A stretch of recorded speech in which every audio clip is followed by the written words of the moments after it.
आप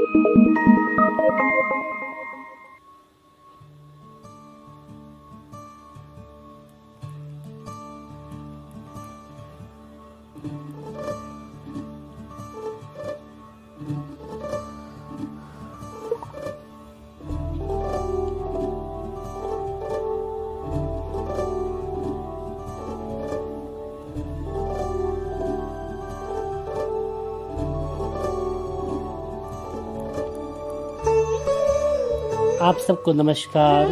आप सभी अच्छे होंगे, इन्हीं सभी उम्मीदों के साथ मैं आज फिर से हाजिर हूँ। आप सबका अपना विक्रम। जी हाँ, आप लोग स्वस्थ होंगे, अच्छे होंगे और अपने घरों में व्यस्त होंगे। जी हाँ, आज मैं फिर से हाजिर हूँ आपके लिए जानकारियों के साथ। जी हाँ, आपका स्वागत है आपके ही अपने channel music life with Vikram Chhabra music life में। जी हाँ, हमेशा हम संगीत संबंधी बहुत सारी जानकारियाँ आपके साथ साझा करते हैं, साथ में आपका मनोरंजन करवाते हैं। यदि आपने अभी हमारा YouTube चैनल ट्यून किया है तो इसको सब्सक्राइब करना मत भूलें। अच्छी जानकारियाँ प्राप्त करने के लिए और वीडियो पसंद आने पर लाइक, कमेंट्स और ज्ञान को और आगे बांटने के लिए क्या करना है? जी हाँ, कुछ नहीं करना, शेयर करना है और हमारी सबसे पहले नोटिफिकेशन प्राप्त करने के लिए नीचे दिए गए बेल आइकन पर प्रेस कर देना है और हमेशा के लिए हमारे साथ जुड़ जाना है अपने ही channel music life with Vikram Chhabra music life में। मैं आपका स्वागत करता हूं, अभिनंदन करता हूं। जी हाँ, आपके लिए इस चैनल पर संगीत संबंधी बहुत सारी जानकारियाँ, साथ में प्रैक्टिकल क्लासेस, साथ में मनोरंजन, ये सब आपको एक ही चैनल पर मिलता है। तो इसलिए इस वीडियो को स्किप मत कीजिएगा, पूरा देखिएगा और यूं ही बने रहिएगा अपने दोस्त विक्रम के साथ।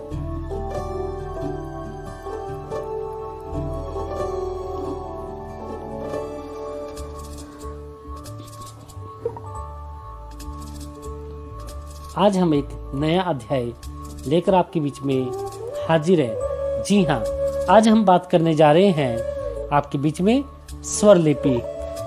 जो संगीत के विद्यार्थी हैं वह तो जानते होंगे और जो अभी भी प्रारंभिक विद्यार्थी बने हैं, जिन्होंने हमारे माध्यम से संगीत सीखना प्रारंभ किया है, उनकी ज्ञान वृद्धि के लिए आज हम बताते हैं कि स्वरलिपि पद्धति क्या होती है।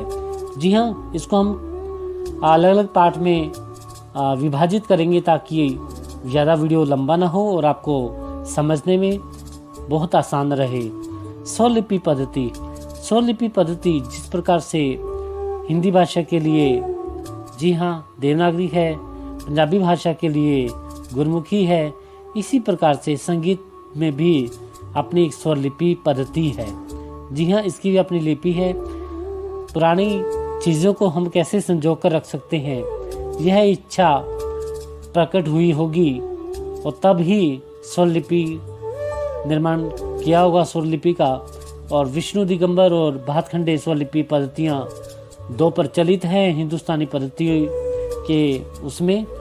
तो इन स्वरलिपि पद्धतियों के लाभ, इनकी हानियाँ और इनका कितना उपयोग हिंदुस्तानी संगीत पद्धति में हो रहा है और इससे क्या क्या फ़ायदे हो सकते हैं प्रारंभिक विद्यार्थियों को।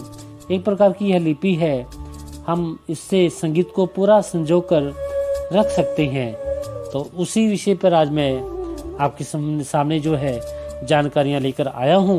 इससे आपके बहुत सारे प्रश्न सॉल्व होते हैं। कई बारी जो कॉम्पिटिटिव एग्ज़ाम दे रहे हैं उन सबके सामने एक प्रश्न उठकर आता है कि भातखंडे नोटेशन पद्धति और विष्णु दिगंबर नोटेशन पद्धतियों के बारे में लिखें, और उसका भी हम यहाँ पर विस्तार पूर्वक बात करेंगे इसके बारे में भी। फिर आपका प्रश्न बन के आ जाता है इन दोनों पद्धतियों के क्या लाभ हैं, क्या हानियां हैं, वो क्वेश्चन भी आपका इसी में सॉल्व हो जाएगा। फिर आ जाएगा भातखंडे संगीत स्वरलिपि पद्धति क्या है तथा विष्णु दिगंबर स्वरलिपि पद्धति क्या है, लाभ हानियां बताएं। उसका क्वेश्चन भी आपका यहाँ पर आकर पूरा हो जाता है। उसके बाद है स्वरलिपि पद्धति ने हमारे संगीत विद्यार्थियों को आलसी और निकम्मा बना दिया है, क्यों? इसके बारे में भी आपको इसी प्रश्न में, इसी टॉपिक में जानकारी मिल जाएगी। फिर प्रश्न बनकर आ जाता है कि हमारे सामने कि स्वरलिपि पद्धति और भारतीय संगीत को क्या सहायता प्रदान कर रही है, इससे विद्यार्थियों को किस प्रकार से लाभ हो रहा है, इसके बारे में भी यहाँ पर क्वेश्चन बनकर आ जाता है। तो है ना कमाल, एक ही जगह आपको सारे प्रश्नों का आंसर मिलने जा रहा है, तो इसलिए एक लाइक तो बनता है। तो हमारी हौसला अफजाई के लिए एक लाइक जरूर कर दीजिएगा और यूं ही हमारे साथ हमेशा बने रहिएगा। तो प्रारंभ करते हैं हम आपका जो टॉपिक है स्वरलिपि।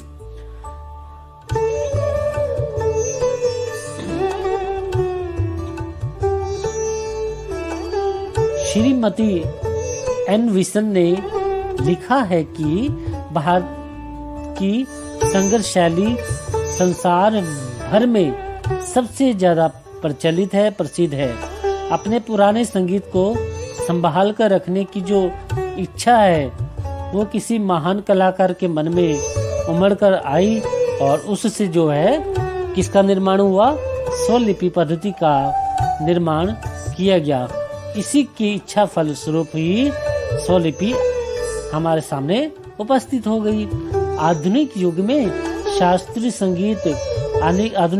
शास्त्रीय संगीत शिक्षा का प्रचार धीरे धीरे जी हाँ बढ़ने लगा, उत्कृष्ट होने लगा और इससे हमें काफी लाभ होने लगा, काफी फायदा होने लगा। कर्नाटकी पद्धति में भी जो है शास्त्रीय संगीत पद्धति की उन्नति के आधार पर ही स्वरलिपि का उतना ही महत्व है जितना शास्त्रीय संगीत की क्षेत्र में है। ठीक है, इसका विकास हुआ और एकमात्र कारण आधुनिक सभ्यता का विकास है। बड़े बड़े विद्यालय और संगीत संस्थाओं के कारण शास्त्रीय संगीत निम्न वर्गों से हटकर शिक्षित वर्ग में आ गया। शास्त्रीय संगीत में स्वरलिपि पद्धति का महत्व, जी हाँ, अब हम बात करते हैं शास्त्रीय संगीत में स्वरलिपि पद्धति का कितना महत्व है और क्या महत्व है। शास्त्रीय संगीत शिक्षा में स्वरलिपि का बहुत महत्व माना जाता है। शास्त्रीय संगीत शिक्षा से शास्त्रों तथा छात्रों में एक महत्वपूर्ण जो है स्फूर्ति करती है, उत्पन्न करती है। प्राचीन काल से लेकर मध्य काल तक गुरु परंपरा का बोलबाला रहा है। शिक्षा प्रणाली प्रचलित थी, किंतु मध्य काल से जी हाँ उपरांत आधुनिक काल में जो है स्वरलिपि के अनुसार ही शिक्षा का जी हाँ व्यवस्था की गई है। यानी कि स्वरलिपि के माध्यम से ही शिक्षा को व्यवस्थित किया गया है और आगे बढ़ाया गया है।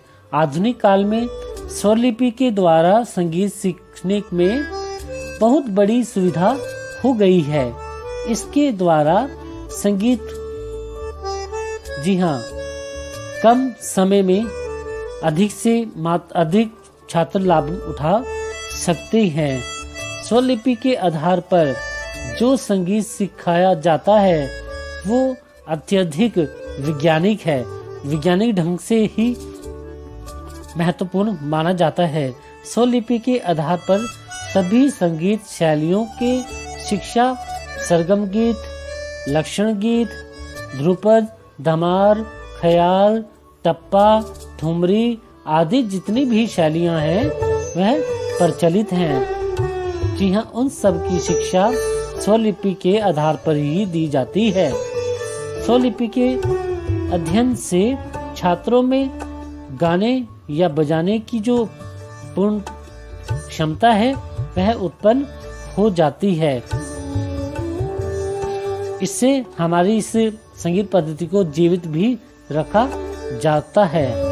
स्वरलिपि के विकास का आधार शास्त्रीय संगीत है।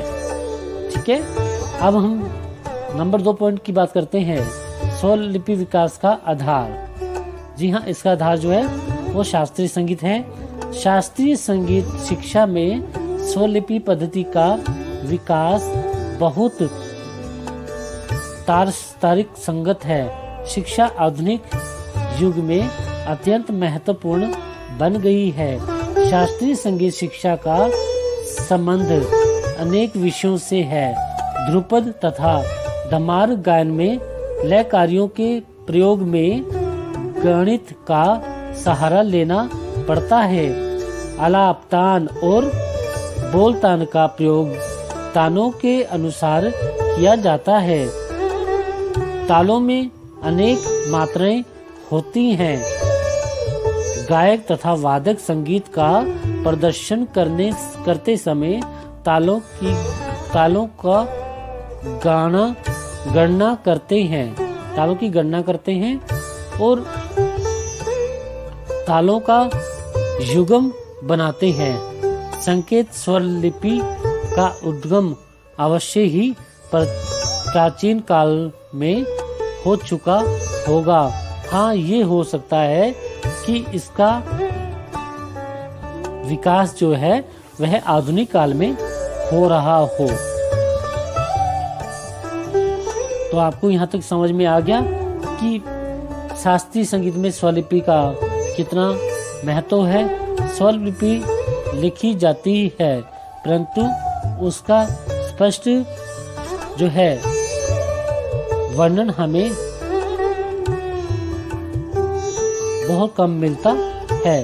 भातखंडे स्वरलिपि पद्धति पंडित भातखंडे जी ने जो है इन पद्धतियों का निर्माण किया था। तो आपको यहाँ तक समझ में आ गया होगा कि स्वरलिपि क्या है, स्वरलिपि का क्या महत्व है। इसके बारे में आगे हमारी यह चर्चा जारी रहेगी। आप बने रहिए हमारे साथ हमेशा अपने ही channel music life with Vikram Chhabra music life में। हमेशा आपके लिए अच्छी जानकारियाँ लेकर आते हैं। इसके अगले पाठ में हम बात करेंगे स्वरलिपि पद्धति के विषय पर। जी हाँ, ये बातचीत हमारी जारी रहेगी। तो आप यूं ही जुड़े रहिए और वीडियो पसंद आने पर लाइक कमेंट शेयर कीजिएगा और इंतजार कीजिएगा हमारे नेक्स्ट वीडियो का। तब तक के लिए आप सबको नमस्कार। मुस्कुराते रहिए और हमेशा संगीत की दुनिया के साथ जुड़े रहिए। बहुत बहुत धन्यवाद आप सबका। Stop button.